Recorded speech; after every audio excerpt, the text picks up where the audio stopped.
বাহ, গাছের আমগুলো তো বেশ পেকেছে। দেখি তো আমগুলো স্বাদ কেমন। এই এই কে রে? কার এত বড় সাহস আমার আম বাগানে এসে আমার গায়ে ঢিল ছুঁড়ে মারে? কে? কি ব্যাপার? কাউকে তো দেখতে পাই না, তাহলে ঢিলটা ছুঁড়লো কে?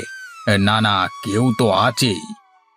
ভালোই ভালোই বলছি, সামনে আয়। আর যদি না আসিস তাহলে কিন্তু আমি তোর ঘাড় মোটকে খাবো। এই কে রে? কে ঢিল মারিস? সাহস থাকলে সামনে আয়। বিষয়টা তো সুবিধের বলে মনে হচ্ছে না। ভূত পেত হতে পারে তো। ওরে বিনোদ, আগে পালা। ওরে নিজের জীবনটাকে বাঁচা আগে। ওরে বাবারে! আপদটা বিদে হয়েছে, এবার গোটা কয়েক আম পেড়ে নি।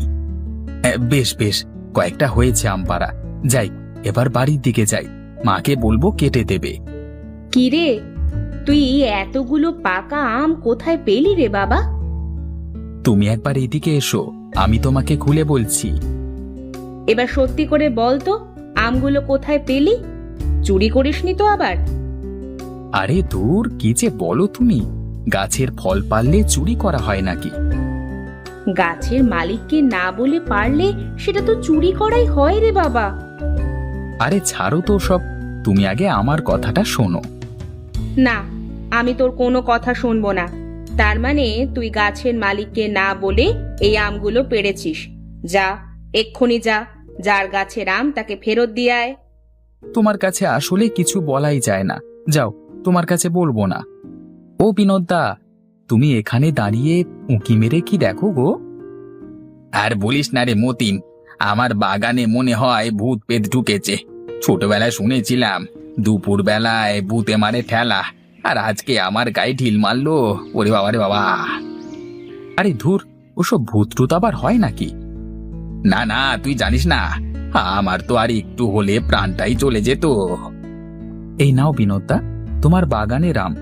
আমি ওপাশ দিয়ে যাওয়ার সময় একদল বখাটেতে তাড়িয়ে দিয়েছি, ওরাই এগুলো ফেলে রেখে দৌড়ে পালিয়েছে। তার মানে ওই বদমাইশগুলোই কি আমার সাথে? আমারও তাই মনে হয় দাদা। এই নাও, নাও তোমার গাছের আম, নাও নাও।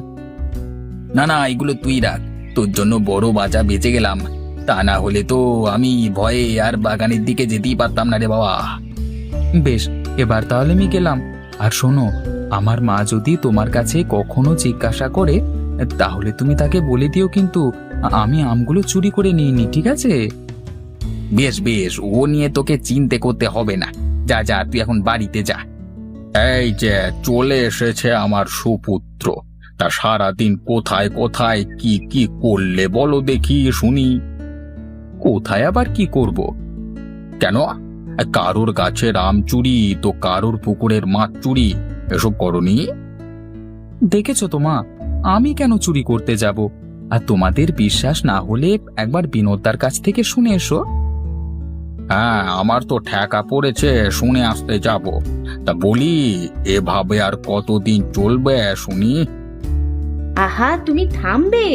কি শুরু করলে বলো তো তোমরা? এই দেখো, তোমার লাই পেয়ে পেয়ে আজ কিন্তু ও এত নষ্ট হয়েছে। তোমরা দুজনেই কান খুলে শুনে রাখো। আমার বাড়িতে থাকতে হলে কাজ করতে হবে, তা না হলে এ বাড়ি ছেড়ে চলে যেতে হবে, এই বলে দিলাম।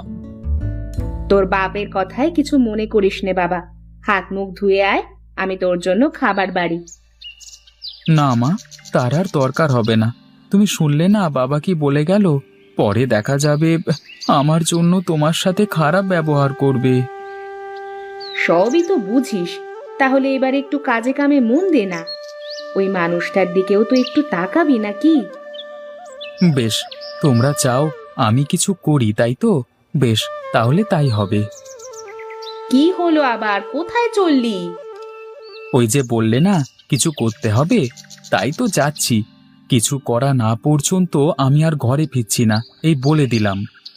যাস নে মতিন, শোন বাবা, একবার আমার কথা শোন, ফিরে আয়।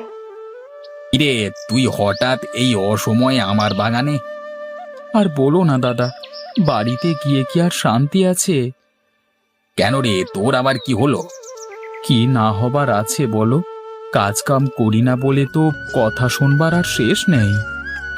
ও বাবা মা একটু বলে থাকে, তুই মন খারাপ করিস না, যা বাড়িতে যা। না দাদা, আমি কিছু না করা পর্যন্ত আর বাড়িতে ফিরবো না। তাহলে কি করবি বলে ঠিক করলি? কি করব কিছুই তো ঠিক পাচ্ছি না, তুমি কিছু আইডিয়া দাও না দাদা।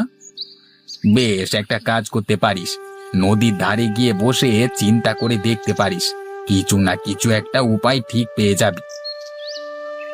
তেরি, চাইলাম বুদ্ধি দেখিয়ে দিল নদী। যাই, নদীর ধারে গিয়ে একটু একা একা চিন্তা করে দেখি কিছু মাথায় আসে কিনা। ওগো, বলছি যে পাগলটা তো এখনো বাড়িতে ফিরলো না। বাড়িতে ফিরলো না মানে? কোথায় গেছে কিছু বলে যায়নি? না, তখন যে রাগ করে বেরিয়ে গেল, সারাদিনে তো আর বাড়িতে ফিরলো না গো। বেশ তো থাকুক একটু বাইরে, দেখুক না এক মুঠো খাবারের কি মূল্য, তখন যদি কিছু বুঝতে পারে। তুমি কেমন বাবা বলো তো? ছেলের জন্য কি তোমার একটুও চিন্তা হয় না? দেখো, তোমার মতো দয়ার শরীর আমার না, আর আমার কাছে এসব বলে কোনো লাভ হবে না। তুমি জানো, তার চেয়ে ভালো তুমি খেয়ে দিয়ে শুয়ে ঘুমিয়ে পড়ো, বুঝলে? হ্যাঁ, তোমার আর কিসের চিন্তা? যত চিন্তা তো আমার। 10 মাস তো পেটে ধরেছিলাম আমি। তোমার যা খুশি বলো কে, আমার তাতে কিচ্ছু যায় আসে না।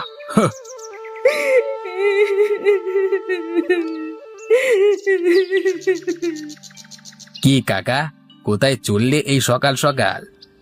কোথায় আর যাব, সেই পাগলটা কালকে বের হয়েছে, এখন অবধি বাড়িতে ফিরলো না রে বাপ।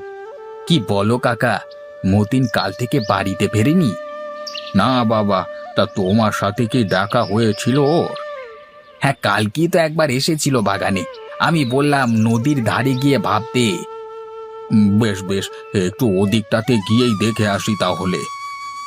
আমিও যাব তোমার সাথে কাকা, চলো তো গিয়ে দেখি। কি রে মতিন, তুই এভাবে এই পুকুরে কিসের খাবার দিস? দাদা, বলেছিলাম না কিছু না কিছু করব, দেখো আমি মাছের ঘের দিয়ে ফেলেছি। দৌড় পাগল, এখানে কি আর মাছ থাকে? আর 2 দিন পরে নদীর পানি বাড়লে তো সব শেষ হয়ে যাবে। সে তোমরা যাই বলো না কেন, আমি এখান থেকে যাচ্ছি না। পাগলামি করিস নে বাবা, বাড়িতে চল, তোর জন্য তোর মা না খেয়ে বসে আছে, সারা রাত একটুও চোখের পাতা বন্ধ করেনি। বিনোদদা, তুমি বাবাকে বলে দাও আমি বাড়িতে যেতে পারবো না। আমি একবার যখন শুরু করেছি তা শেষ না করে বাড়ি ফিরবো না। আমার মনে হয় কি মতিন, তুই কাকার সাথে বাড়িতে যা, আমি তোর সাথে পরে এসব নিয়ে কথা বলবো রে বাবা। চল বাবা চল, তোর মা তোর জন্য পথ চেয়ে বসে আছে, চল না রে বাবা। এক কাজ করো কাকা, তুমি বাড়িতে যাও, আমি ওকে বুঝিয়ে সুঝিয়ে নিয়ে আসছি। বেশ বেশ, আমি তাহলে গেলাম। হ্যাঁ, তুই ওকে সাথে করে নিয়ে আয় বাবা, তোর চাচিমা সারা রাত কেঁদেছে পাগলটার জন্য। কি গো বিনোদদা, তুমি এত জোরে দৌড়ে কোথায় যাচ্ছিলে? কোথাও না, তোর কাছেই আসলাম, তাড়াতাড়ি চল আমার সাথে। কোথায় যাবে গো দাদা, কি হয়েছে? আগে চল না আমার সাথে, তারপরে বলবো, নিজের চোখেই দেখবি, চ না, চ না রে বাবা। ওহ কাকিমা, ওসব পরে কথা হবে, মতিন চল চল আমার সাথে চল। দেখ মতিন দেখ, তোর ঘেরে কত চিংড়ি হয়েছে দেখ। আমি বলেছিলাম না দাদা, তোমরাই তো আমার কথা বিশ্বাস করলে না। কিভাবে বিশ্বাস করব বল, এসব জায়গায় তো কোনোদিন একটা চুনো পুঁটিও পাইনি রে। তুমি কিভাবে টের পেলে এসব দাদা? গায়ের মানুষের মুখে মুখে হয়ে গেছে, সবাই তো ভেবেছিল মনে হয় নদী থেকে উঠেছে এসব চিংড়ি। পরে তো আমি এসে বললাম এসব তোর পোষা চিংড়ি, তা না হলে তো মানুষ মেরে নিয়ে যেত। তুমি খুব ভালো কাজ করেছো দাদা, এখন দেখো আমাদের দুজনের কপাল কিভাবে খুলে গেল। আমাদের দুজনের বলতে আমার কপাল আবার কিভাবে খুললো? আজকে যা কিছু দেখতে পাচ্ছ সব তো তোমার বুদ্ধিতেই হয়েছে দাদা, তাই এই ঘের তোমার আর আমার। তুই সত্যি বলছিস মতিন? আমার তো বিশ্বাসই হচ্ছে না রে। মানে হ্যাঁ দাদা, এখন থেকে আমাদের আর কোনো চিন্তা করতে হবে না। এখন থেকে আমরা চিংড়ির ঘের দিয়েই ব্যবসা করব। তোকে যে আমি কি বলবো বুঝতে পারছি না রে মতিন। কিছুই বলা লাগবে না দাদা। এখন চলো, চিংড়িগুলো ধরবার ব্যবস্থা করি আগে, তারপর বাজারে নিয়ে বিক্রিও তো করা লাগবে, তাই না? হ্যাঁ হ্যাঁ, ঠিক বলেছিস। চল চল চল চল চল।